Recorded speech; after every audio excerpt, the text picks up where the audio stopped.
Hello, everyone, and welcome to Let's Talk Spoop.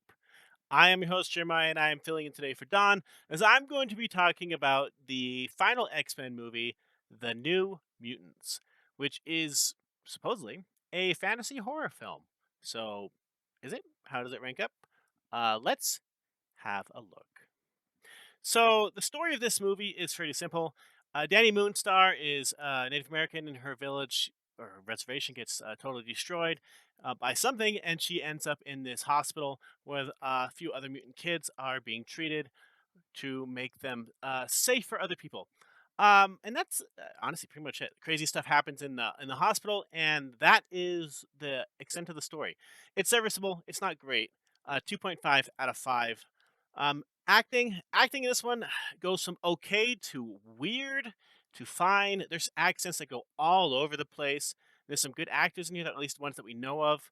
Alice Braga, Maisie Williams, Anya Taylor Joy, but there's some crazy accents in here, and rather inconsistent. 2.5 out of 5 is the best I can do for that one.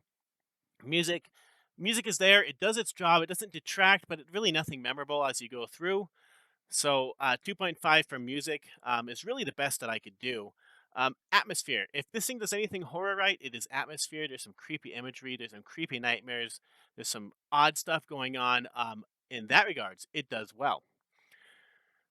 Um, and so there's some creepy stuff. So I say a 3 on atmosphere. The look is fine. Nothing really stands out. It's more like Silent Hill, where you can tell they didn't have a budget to do certain things. So like the natural locations are fine, but the CGI is suspect, like the bear and so on. There's some pretty suspect CGI in this. But most locations look fine. They look okay. As I said, Silent Hill. 2.5 out of 5 for look.